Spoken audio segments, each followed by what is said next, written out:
Voilà, mes amis, on se retrouve à nouveau avec notre grand cher ami Elio Bocara, qui, comme je le dis, est de plus en plus, nos cours ensemble sont de plus en plus écoutés et il est lui-même de plus en plus apprécié. Et donc, aujourd'hui, on a choisi un petit texte dans le Likutei Moharam, qui est la Torah 249, pour ceux qui veulent le revoir en hébreu, ou ceux qui ont le Likutei Moharam traduit en français. C'est la Torah 249. Je vais, comme il n'y a qu'une 7-8 lignes, mais qui est un sujet extrêmement important, ce n'est pas la quantité qui compte, mais la qualité. Je vais donc lire ces quelques lignes et après, on rentre directement dans le vif du sujet.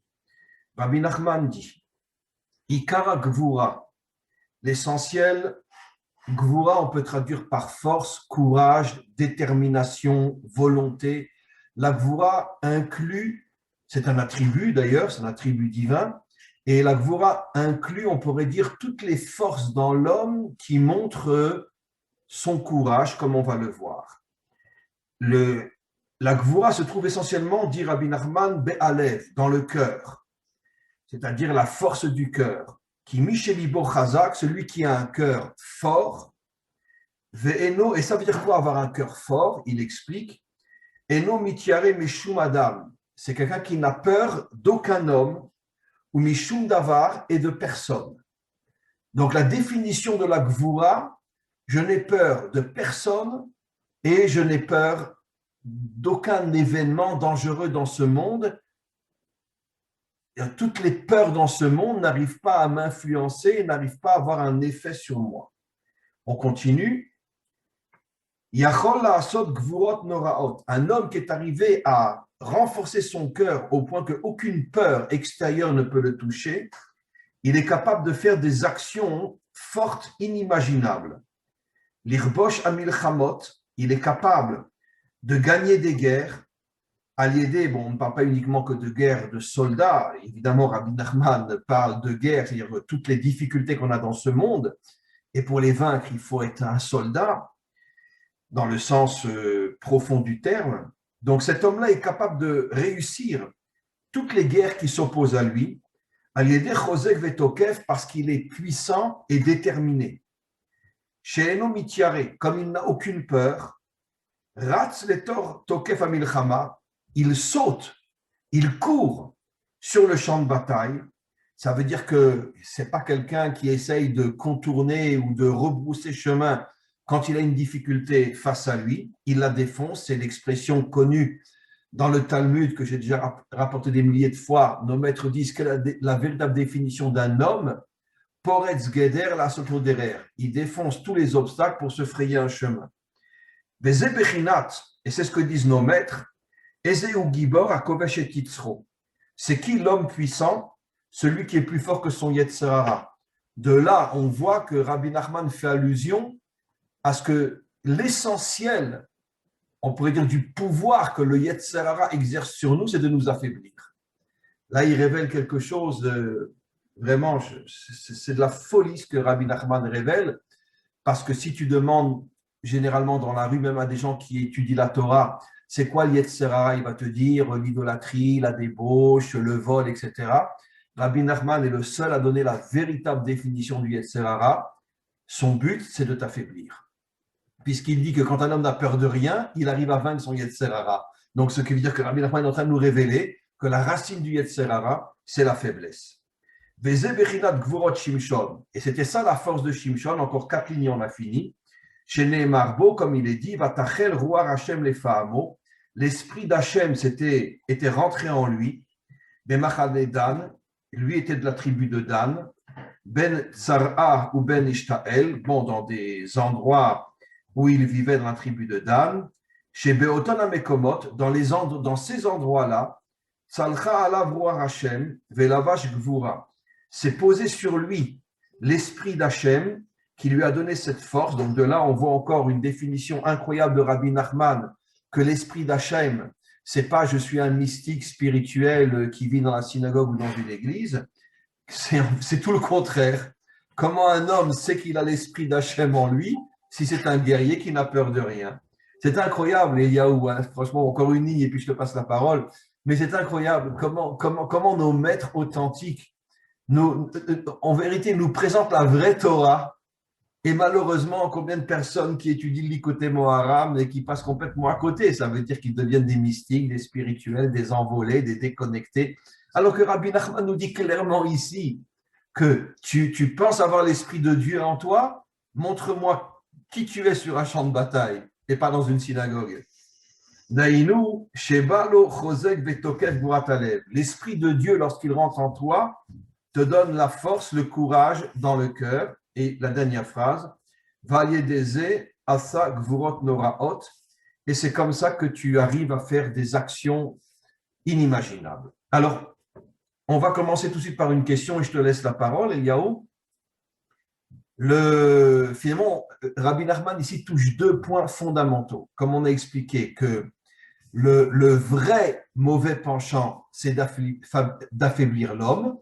Comme on a souvent dit, toi et moi, et moi-même dans d'autres cours, c'est ce qu'on pourrait appeler la religion, d'accord? Des curés et des rabbins, tout faire pour affaiblir les gens et en faire des chiffons qui traînent dans les lieux de culte. Et donc, ça, c'est la religion, toutes les religions, y compris la nôtre, qui n'a rien à voir avec la Torah. Et le deuxième point fort que Rabbi Nachman donne, et là, je voudrais commencer par ce point-là, c'est que Rabbi Nachman révèle ici que tu ne peux pas arriver à cette puissance qui fait que tu n'as peur de rien si l'esprit d'Hachem ne rentre pas en toi. Et ça, c'est un point que je voudrais qu'on approfondisse, pas forcément que ce point-là. Ça veut dire que d'une certaine manière, il faut mériter que Dieu se dévoile à toi, le vrai Dieu, pas le Dieu de la synagogue, pas le Dieu de l'Église, mais le vrai Dieu se dévoile à toi. À ce moment-là, tu te remplis de force et tu n'as plus peur de rien. Alors, donc, ma question c'est qu'on voit, d'après ce que dit Rabbi Nachman, qu'un homme ne peut pas arriver par lui-même à cette puissance-là, ce qui veut dire que, par exemple, un laïc, à plus forte raison un idolâtre, ne pourra jamais véritablement être un homme fort. Or, ma question c'est que oui, les soldats romains, les empereurs romains, et quantité d'autres, et les nazis, et on a vu dans toute l'histoire des hommes qui avaient un courage et une force inimaginables, et pourtant c'était des idolâtres ou des laïcs ou des croyants dans du n'importe quoi. Or là, Rabbi Nachman semble dire que tu ne peux avoir la véritable puissance que si tu mérites que Dieu se connecte à toi. Donc ma question, comment tu comprends ça? Puisque, je veux dire, Cassius Clay, c'était un géant, et il n'était pas juif, et il ne connaissait pas la Torah, et il avait peur de rien. Alors comment tu comprends? Alors justement, c'est là où je voulais en venir. Je voulais redescendre. Plus fort, Elio, parle plus fort. Je voulais redescendre sur des niveaux plus bas. Je voulais descendre sur le ring, justement, sur le combat réel, le combat tel qu'il est réellement. Vous avez dit Cassius Clay. Bon, Cassius Clay s'est converti à l'islam. Donc, il avait quand même essayé d'avoir… Cassius Clay s'est converti à l'islam, oui, mais il était déjà un héros avant de se convertir à l'islam. Oui, mais d'accord, mais il a pris de l'ampleur au moment où il s'est converti à l'islam et il a mis la notion de Dieu dans son combat.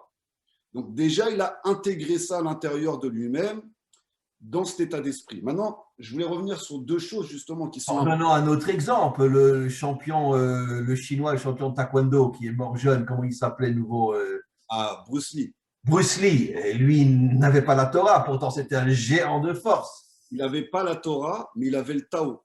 Donc lui aussi, il était connecté à une spiritualité supérieure et il avait été formé par des maîtres taoïstes. Et son essence justement du kung-fu, donc ça venait du Tao. Lui, après, il a créé son propre style, sa propre école, mais ça venait des maîtres taoïstes qui lui avaient enseigné l'énergie illimitée. Donc il avait une connexion aussi à ce qui est supérieur. Ce n'était pas juste la matière.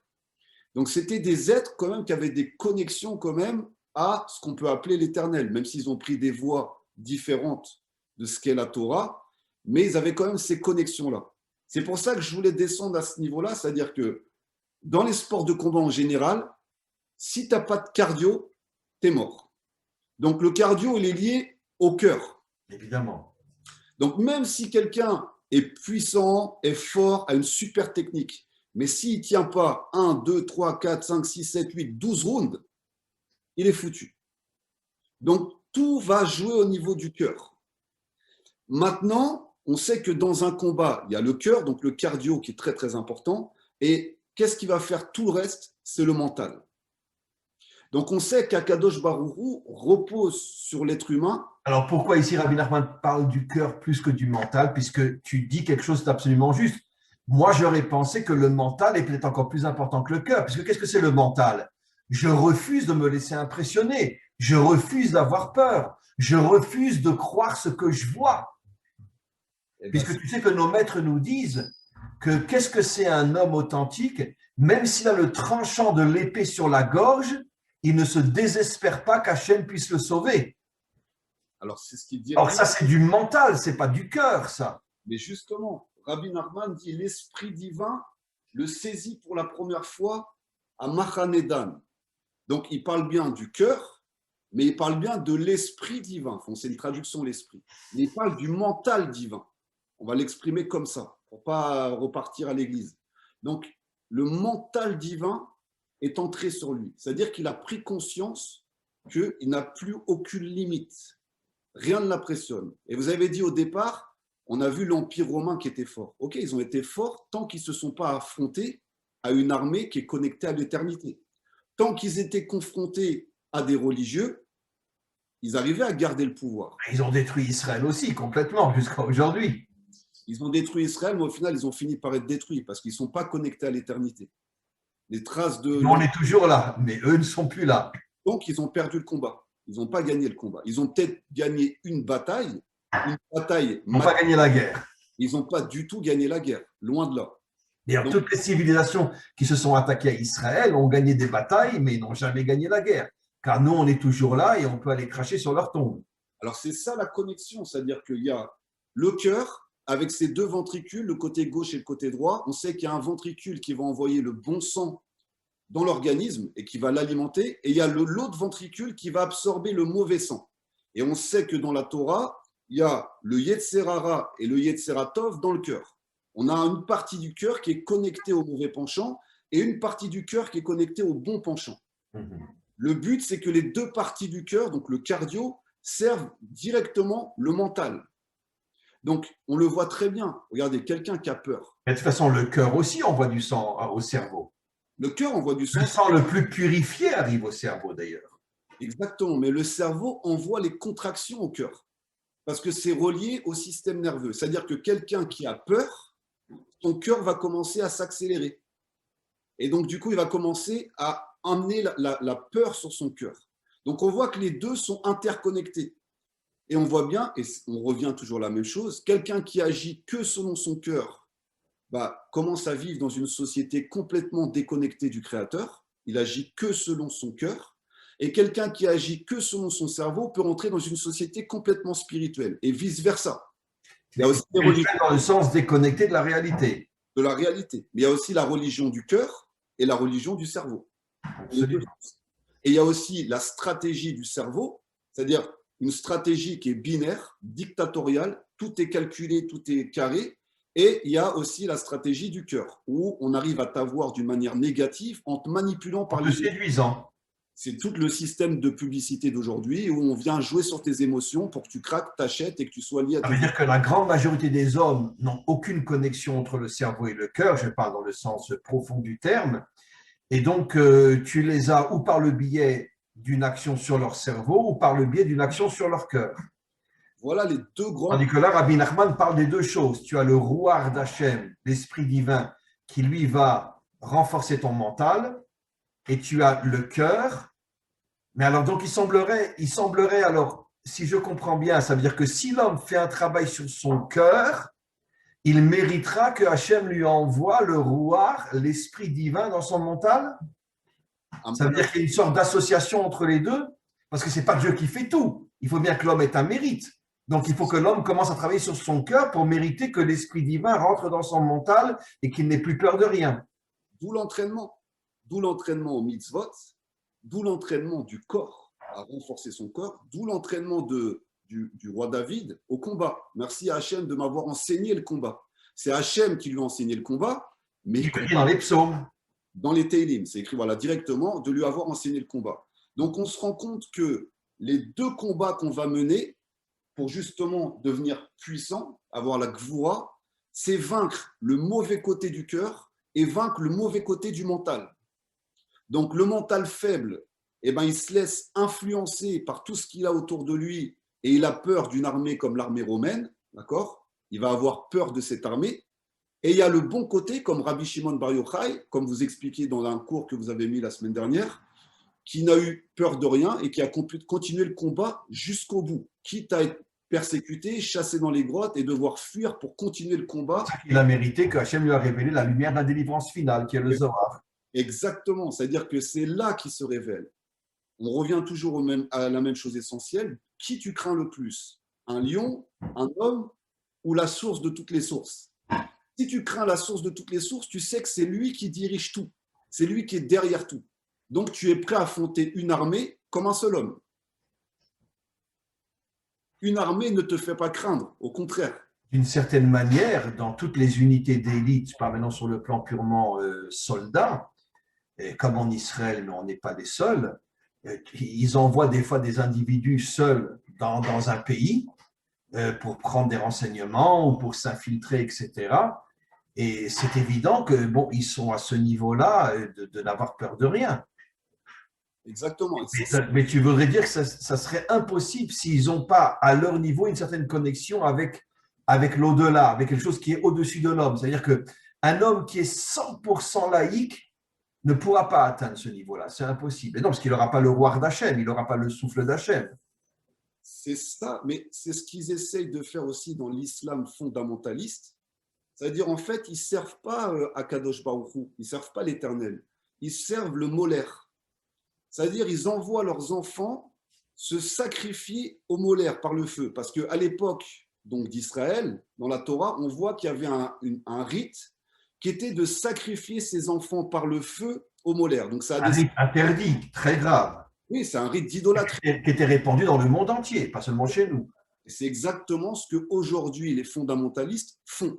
Ils ne servent pas du tout Allah, ils servent le molaire, ils servent une idole.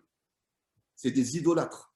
Parce que justement, ils vont sacrifier des innocents, dont leurs propres enfants, pour ce culte-là. Mais c'est un culte qui est camouflé, soi-disant, derrière l'islam. Mais derrière, c'est ça. C'est encore un rite, entre guillemets, satanique, pour parler de manière compréhensible, où l'enfant est élevé, comme dans les jeunesses hitlériennes, on en avait déjà parlé, pour servir de martyr, pour sacrifier à l'idole. Et l'idole, c'est quoi? C'est la dictature. La dictature fondamentaliste, donc la dictature religieuse, donc la dictature qu'on essaye de combattre. D'accord? Maintenant, le bon côté, c'est que c'est l'inverse. Tu es prêt à, parce que c'est ça qu'ils sont en train de faire, et c'est pour ça qu'ils vont réveiller l'essence de ce que c'est un Israélite. Face à ces enfants kamikazes, ils vont avoir aussi des enfants qui vont s'élever, mais de l'autre côté.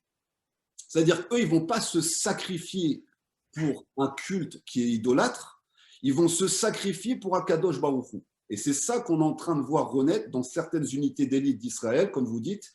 Ils peuvent lâcher un homme, un seul, et on en connaît plein d'histoires comme ça, qui est capable de retourner un pays entier. On l'a vu avec Moreno, on l'a vu aussi avec Eli, d'accord? L'agent qui a été infiltré. Ah oui, Eli Cohen, bien sûr. Avec Eli Cohen, qui a été infiltré directement au Liban, d'accord? Et un seul homme en Syrie. Il a failli devenir le ministre de guerre de la Syrie. Voilà. Imagine un Israélien qui a failli devenir le ministre de guerre de la Syrie. Ben voilà, c'est ça Shimshon. C'est là où je veux en venir. Shimshon, c'est ça. Il est capable de rentrer dans le camp. Shimshon s'est aussi infiltré dans le monde philistin puisqu'il a épousé justement des femmes philistines. Et l'une de ses intentions premières était de pouvoir s'infiltrer dans le monde philistin et de le détruire de l'intérieur. C'est là où je voulais en venir. C'est-à-dire que les Philistins sont les pires ennemis d'Israël depuis toujours. D'accord? Ils servent des dieux idolâtres depuis tout le temps. Ils ont pris aujourd'hui une apparence musulmane, mais derrière, c'est un culte idolâtre qui est derrière, il faut le dire clairement. Enfin, moi, je le dis, je l'assume. C'est le culte du pouvoir humain, c'est tout, qui est déguisé derrière Allah. Exactement. D'ailleurs, il faut savoir, Eliaou, qu'il y a énormément, bon, ils n'osent pas ouvrir leur bouche parce qu'ils ne veulent pas être liquidés, mais énormément de vrais musulmans savent très bien que les terroristes ne représentent absolument pas Allah. ils se servent de Allah pour leurs propres besoins personnels. D'ailleurs, comme les croisades, on va libérer Jérusalem au nom de Dieu. On va libérer, on va aller faire du fric là-bas, on va massacrer toutes les communautés juives sur notre passage pour prendre du pouvoir et du fric. Mais c'est au nom de Jésus, bien sûr. Et ça veut dire on se sert toujours de Dieu pour, en vérité, pour ses fins personnelles dans toutes les religions. Alors voilà, vous l'avez bien dit, ça c'est la Teshuvah d'Ishmaël. Parmi les musulmans, il y en a des Ezrat Hashem qui se réveillent, et il y en a depuis longtemps qui sont éveillés mais qui n'osent pas dire, et qui savent très très bien que ce qui se passe dans le fondamentalisme, c'est de l'idolâtrie. D'accord? Donc c'est de l'idolâtrie pure et dure. Ils se servent soi-disant, mais c'est de l'idolâtrie. Donc on revient justement sur Shimshon et sur Eli Cohen. C'est des hommes, parce qu'Eli Cohen, il fallait avoir des sacrés, excusez-moi le mot, mais des sacrés coronesses pour aller en ligne ennemie, d'accord, se mettre du côté de la ligne ennemie, rentrer de l'intérieur, s'infiltrer, donner toutes les informations pour pouvoir gagner cette guerre contre la Syrie. Donc c'est quand même, il faut être sacrément culotté, il faut avoir un sacré courage et avoir un cœur qui aime sa nation et un état d'esprit qui est prêt à franchir toutes les frontières pour arriver à faire ce qu'il a fait. Et à la fin, il s'est fait tuer, comme Shimshon aussi, s'est sacrifié avec les Philistins. D'accord? Donc, la différence, c'est que Shimshon, quand il est mort, il est arrivé à tuer tous les dirigeants des Philistins. Et les Cohen aussi. Comment? Et les Cohen aussi. Oui, parce qu'il a donné des renseignements qui ont permis à la guerre des 6 jours de détruire la Syrie. Voilà, c'est pour ça que je fais le rapprochement entre ces deux personnes. Absolument, tu as raison. C'est à un autre niveau, mais c'est exactement pareil. Il est mort, mais grâce à lui, Israël a pu vaincre la Syrie pendant la guerre des 6 jours. Donc, c'est ça le degré. Parce que des fois, on me demande, ok, tout le monde sait qu'on est dans une période où tout est en train de changer, mais maintenant, comment on passe à l'action? Tu passes à l'action par l'entraînement. Tu ne peux pas partir dans une guerre, tu ne peux pas partir dans un combat contre ton Yetzerara sans t'entraîner. Oui, mais alors, ma question est dans la vie de tous les jours. C'est pas tout le monde qui peut s'entraîner dans des sports de combat. Et je dirais même plus qu'en vérité, ici, Rabbi Nachman parle de la force du cœur. Il ne parle pas tellement de la force des muscles. Je sais, ça a été dit. Prenons l'exemple de Moreno, par exemple, sur lequel on a dit que depuis le roi David, jamais Israël n'avait eu un guerrier comme Moreno, mais ce n'était pas un homme qui mesurait 2 mètres et puis qui avait des muscles comme Cassius Clay ou comme les tiens. D'accord? Il paraît que c'était quelqu'un de très fin, très, etc., mais qui avait une force mentale et une force du cœur qui fait que même s'il avait été devant 100 tanks, il n'aurait pas rebrouché chemin, même s'il est tout seul. Mais c'est Donc, ça la force. oui, alors ma question est, c'est pas qu'une question non plus de force physique, car quelqu'un peut être très fort physiquement, comme Goliath, il a été descendu par David qui avait 16 ans, et qui à cette époque-là n'avait sans doute ni muscle ni rien. Et Goliath, c'était un géant. Donc, ce n'est pas que la force physique, c'est surtout, comme on l'a expliqué, comme Rabbi Nachman le dit, la force mentale, la force du cœur, dont la force physique n'est que l'habit. Alors, ma question est, mais dans la vie de tous les jours, c'est sûr que 80% des gens ne feront jamais de sport de combat. Et pourtant, Rabbi Nachman s'adresse à chaque personne. Il lui demande d'être à un niveau qu'il n'a plus peur de rien. Comment qu'on y arrive? Comment qu'on y arrive dans la vie de tous les jours? Alors, juste une chose, dans tous les domaines, déjà, les sports de combat, aujourd'hui, pour moi, sont obligatoires pour tout le monde. Le Krav Maga, par exemple, est accessible à tout le monde. On peut le pratiquer à partir de 6 ans jusqu'à... Il n'y a pas d'âge. Donc, c'est accessible à tout le monde, déjà, d'une, de savoir se défendre, c'est accessible à tout le monde. Maintenant, le combat se joue sur divers terrains. On est d'accord qu'il n'y a pas que la force physique, et d'ailleurs, la force physique n'est rien face à un bon mental et un bon cœur. Vous l'avez très, très bien dit. Et c'est l'essence des arts martiaux et du combat.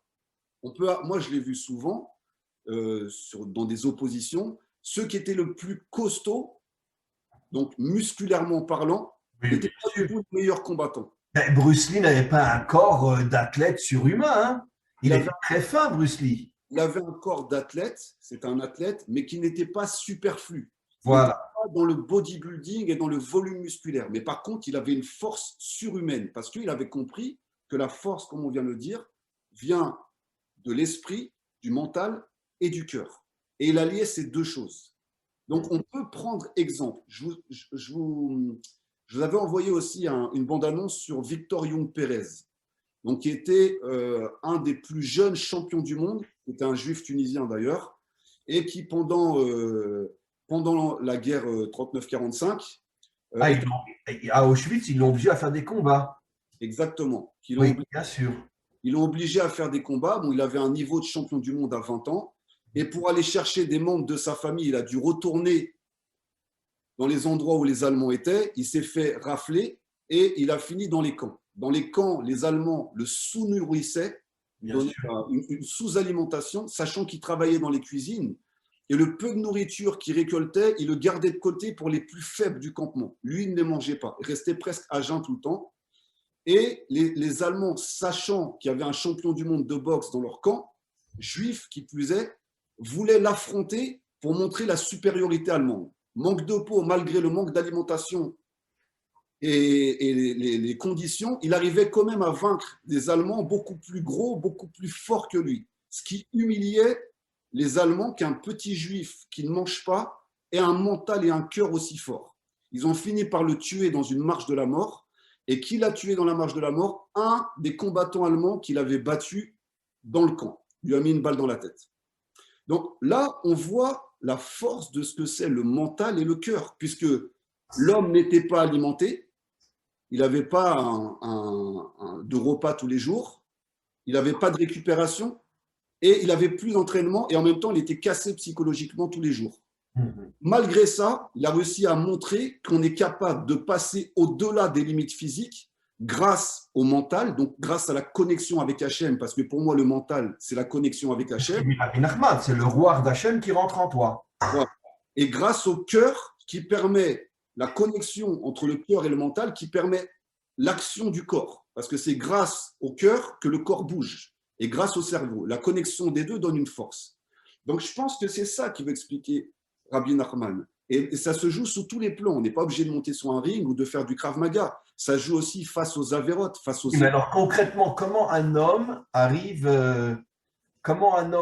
à surmonter une séduction ou à surmonter une épreuve, à surmonter une souffrance dans la vie de tous les jours? Comment? Concrètement, comment? Ça passe par un entraînement, mais par un entraînement... Non, mais on ne parle pas d'entraînement ici sur un sport de combat, parce que pas tout le monde fera du sport de combat. Un entraînement dans quel domaine?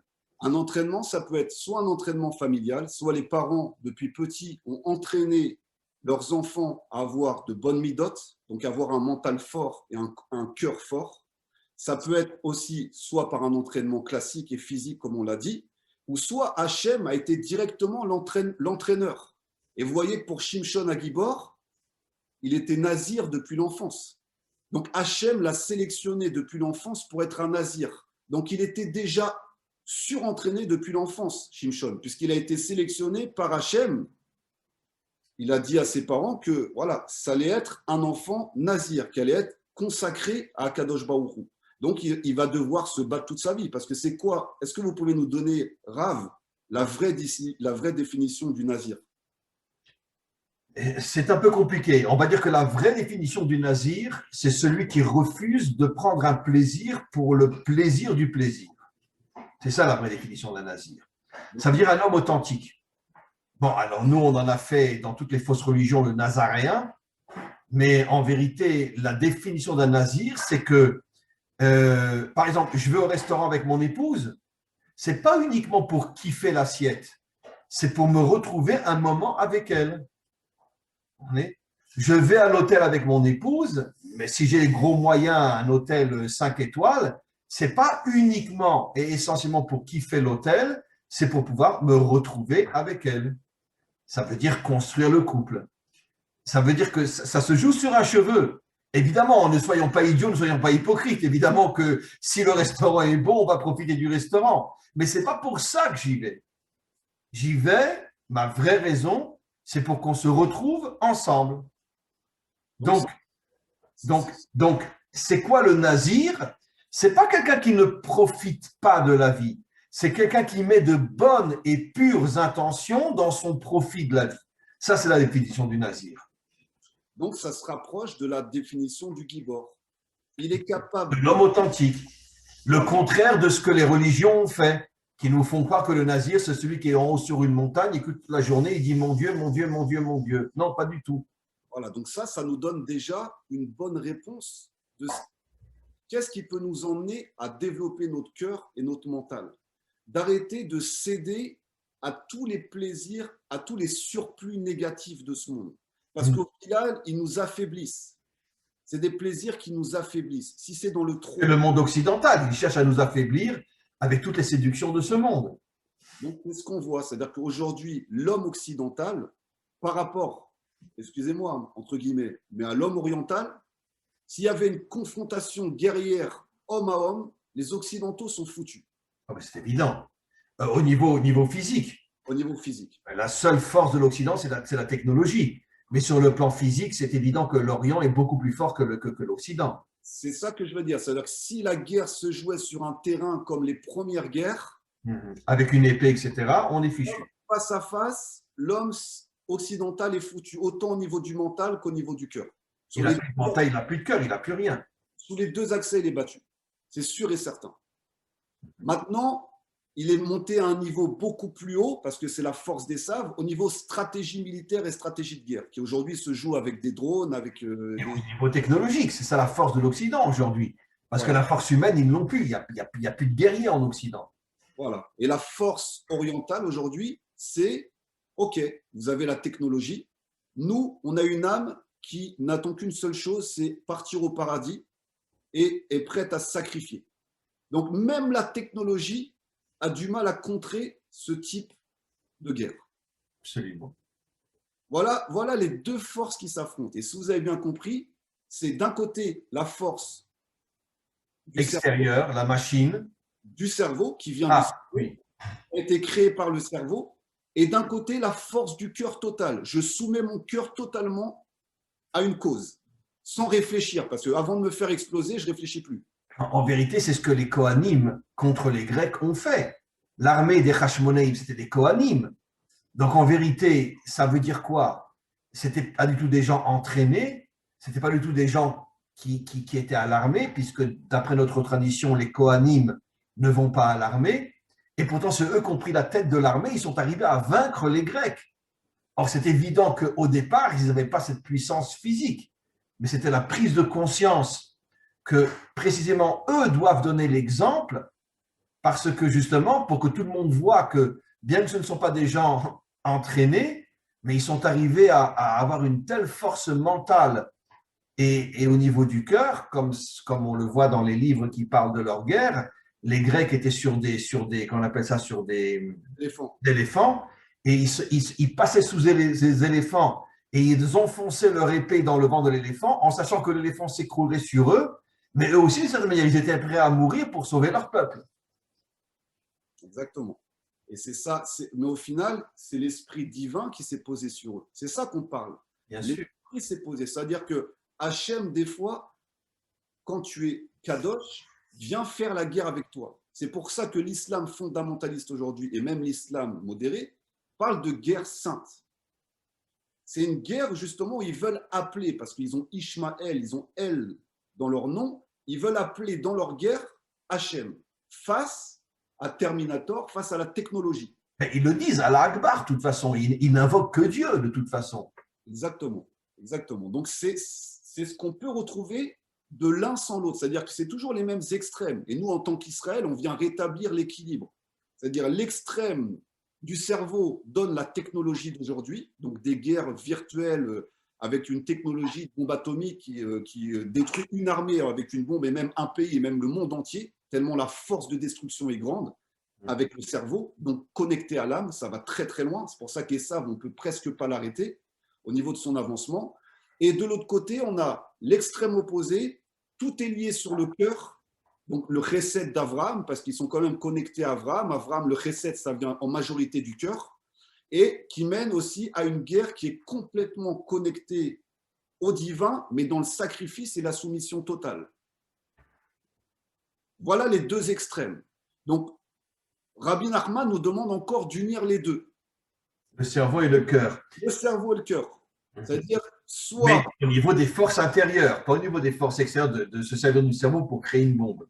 Exactement. C'est-à-dire, voilà, ça c'est le bon côté. Au lieu de détruire, au lieu de chercher à conquérir ce monde par la guerre et par le sang et par l'inverse du shalom, eh ben, il te demande d'être fort pour affronter ces destructeurs des deux côtés, parce qu'il y a des destructeurs des deux côtés et même dans le peuple juif, et d'affronter aussi tes destructeurs avec le cœur. Et si tu es capable d'avoir une unité parfaite, tu peux vaincre toutes ces armées sans aucun problème. Et c'est la force du Mélera Mashiach et de ses soldats.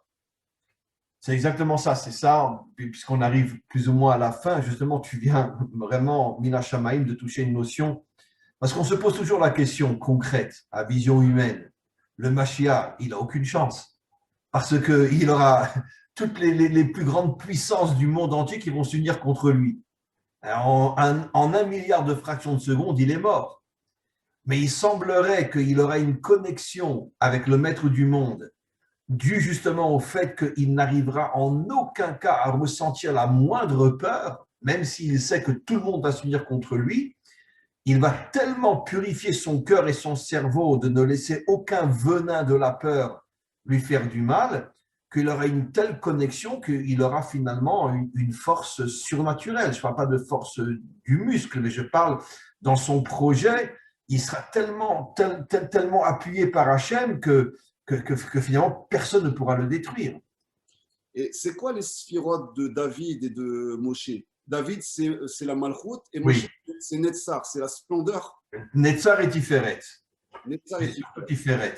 D'accord. Il se dévoile dans Netzar qui est la victoire, mais le shoresh de l'âme de Moshe, c'est Tiferet. Ok, donc il se dévoile dans la victoire et David dans la Malchut. On voit bien ces deux forces quand même.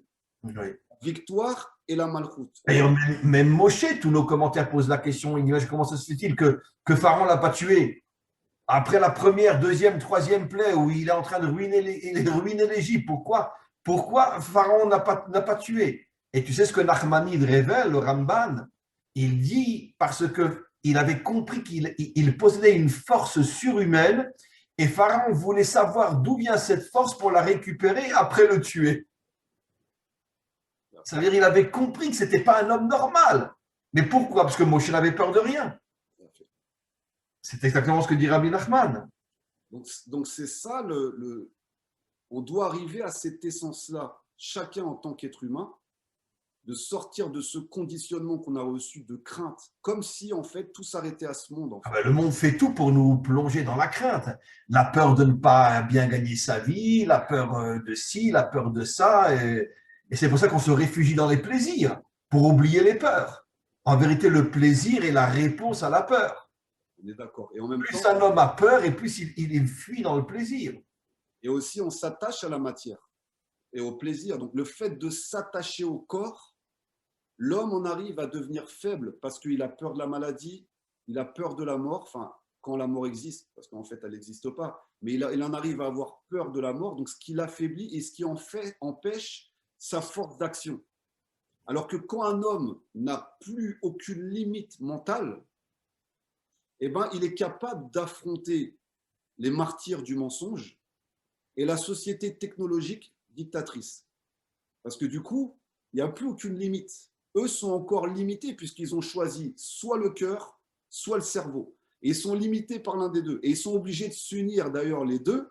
Et c'est ce qui se passe aujourd'hui. D'accord? Oui, l'Occident qui essaye de s'unir à l'islam pour détruire Israël. C'est même pas qu'ils essayent, c'est qu'ils sont unis depuis bien longtemps. Oui, aujourd'hui, Biden avec l'Iran, etc. Depuis bien longtemps, ils sont unis. Sauf que l'Occident donne toujours sa super apparence démocratique pour pouvoir contrôler son peuple et sa population et laisse le bras armé au sabre de l'islam en renforçant les fondamentalistes, en leur donnant crédit illimité pour détruire Israël et Je dirais que c'est les Américains qui étaient derrière Daesh, on le sait aujourd'hui. pour faire chuter le prix du baril. Voilà. Et ils sont utilisés aussi de cette manière-là. Donc, vous l'aviez déjà dit plusieurs fois dans vos cours, c'est l'union d'Esav avec la fille d'Ishmaël qui s'appelle, comme vous le dites très bien, Machalat, les fous de Dieu. Oui, la malade. Mahalat, la malade. La malade, bien sûr. Ouais, incroyable. Tov Eliaou, écoute, vraiment un petit texte d'une puissance inimaginable. Alors, si on doit conclure en une phrase, en deux phrases, quel est le travail qu'on doit faire tous les jours? j'oserais presque répondre, après je te laisserai toi donner ta réponse, que finalement, de la même manière que pour avoir cette véritable force, il faut que l'Esprit divin rentre en nous, je dirais que pour avoir cette véritable force, il faut s'attacher à la vraie Torah, à la Torah qui fait de nous des guerriers. Elle existe, cette Torah, malheureusement, elle n'est pratiquement pas diffusée. Aujourd'hui, c'est la Torah de la faiblesse qui est diffusée, faire de nous des gentils, gentils, gentils, d'accord? Baisse la tête et ne réponds pas, sois gentil, pour être au service, bien sûr, de tous les dictateurs qui nous dirigent. Mais si on est attaché à la vraie Torah, alors c'est elle qui va faire rentrer en nous l'esprit d'Hachem qui va renforcer notre mental et notre cœur. La source, comme vous le dites en tant que Rav, c'est la Torah. Et moi, je vais descendre à mon niveau d'instructeur et de combattant, parce qu'on est tous des combattants, au niveau de l'action de ce monde-là, Asiya. Et on n'arrivera jamais à faire quoi que ce soit si on n'est pas éprouvé. Il faut renforcer son mental. C'est pour ça, ça passe par un entraînement. Et il n'y a pas que les soldats d'élite qui ont cette capacité-là. Chaque être humain qui peut encore bouger peut renforcer son corps par des mouvements, premièrement. Renforcer son mental, et ça, c'est une connexion à la Torah. Et c'est aussi, chacun aujourd'hui est testé dans des épreuves différentes. Et ces épreuves sont faites pour le renforcer et pas pour qu'il s'effondre. Comme l'entraînement d'un soldat, ce ne sont que des épreuves. Exactement. Donc, si on se prépare vraiment à la Géoula, il va falloir que les corps soient fluides et forts. On ne parle pas de bodybuilding, on parle de corps qui sont capables d'avoir un bon cardio, d'accord, de savoir courir, de savoir monter, de savoir sauter, et peu importe l'âge. L'âge n'est pas une excuse. On peut très bien courir vite à 20 ans, comme on peut courir vite à 60 ans. Ça, c'est encore une limitation de l'esprit. Il y a des gens qui ont 60 ans et qui courent plus vite que des jeunes de 20 ans. Donc, c'est juste une limitation de l'esprit. Et renforcer son âme, se dire que tout est possible dans ce monde, du moment qu'on a une connexion à l'éternité, et on doit arrêter de se limiter. Donc, renforcer notre mental et commencer à croire en soi avant de croire en Akadosh Baruch Hu, parce que sinon, on rentre encore dans la religion. Si tu ne crois pas en toi, si tu ne crois pas en ton potentiel qu'Hachem a mis en toi, tu ne pourras jamais le révéler et tu vas encore te cacher derrière quelque chose de religieux, de spirituel, ou derrière l'église, la synagogue ou la mosquée. Tu vas te cacher. C'est pour ça que la première phrase, on l'a déjà dit 1000 fois, d'Hachem à Abraham, Lech Lecha, va vers toi. Tu ne me trouveras pas, le Dieu authentique, on ne le trouve pas si un homme ne se connaît pas. Exactement. Donc, il ne lui a pas dit viens vers moi, il lui a dit va vers toi. Exactement. Donc, c'est le fondement de toute la Torah, cette phrase-là. Donc, aie confiance en toi et tu vas me trouver en toi. Bien sûr. Tu ne vas pas aller te cacher dans une religion ou dans un système qui va te manipuler encore et qui va t'affaiblir. Bravo Eliaou. Alors je tenais à dire que la semaine prochaine, on se retrouve Eliaou et on fera un cours, puisqu'on a quelques jours, on sera à 2-3 jours de Shavuot, du don de la Torah. On va se lancer dans une explication sur la Torah elle-même, d'accord? Et voilà, donc en tous les cas, merci beaucoup d'abord à Hachem, puis à Rabbi Nachman, puis à nous deux pour ces explications vraiment importantes et qui finalement, encore une fois, comme on le dit toujours, résument malheureusement ce que devrait être l'homme. Et heureusement qu'on a Rabbi Nachman pour nous rappeler ce qu'est un homme authentique. C'est un homme qui n'a peur de rien. Razak, Rav. Et merci Rav de nous enseigner cette Torah qui amène la force chez l'homme. Après, je pense que dans le peuple d'Israël, chaque rabbanim transmet une force qui est différente. Vous, pour moi, vous avez la capacité d'enseigner la force, la puissance et sortir de tous ces systèmes. Il y a des rabbanim qui enseignent la simra, d'autres qui vont enseigner la halacha. Chacun a sa force et je pense que vous devez rester en tant qu'enseignant et transmettant la Torah unis malgré vos différences, et vous l'expliquez très très bien dans vos cours. On ne cherche pas l'uniformité. Non, jamais de la vie. Mais on cherche l'unité, sachant que chaque rabbanim a la force de transmettre une des forces de cette unité. Et vraiment, merci pour vos enseignements. Merci à toi aussi, Eliaou. Je dois partir, donc je m'excuse. Et on se retrouve mercredi prochain avec un cours sur la Torah d'Hachem. Essayer de comprendre, on va essayer de réfléchir, préparer ce cours, de comprendre véritablement quelle est la véritable essence de la Torah. Parce que bon, il y a les commandements, il y a les interdits, il y a les commandements positifs, les commandements négatifs, ce que j'appelle moi l'habit de la Torah. Mais quelle est l'âme de la Torah? Quelle est l'essence de la Torah?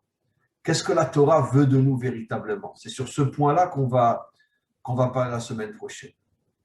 Voilà, je te souhaite une excellente journée à toi, à tous ceux qui écouteront ce cours. Et je mettrai ce cours donc lundi. Lundi, je mettrai ce cours sur le site. Hazak. L'année prochaine. À très, très bientôt. Au revoir, Elio. Merci beaucoup. Au revoir.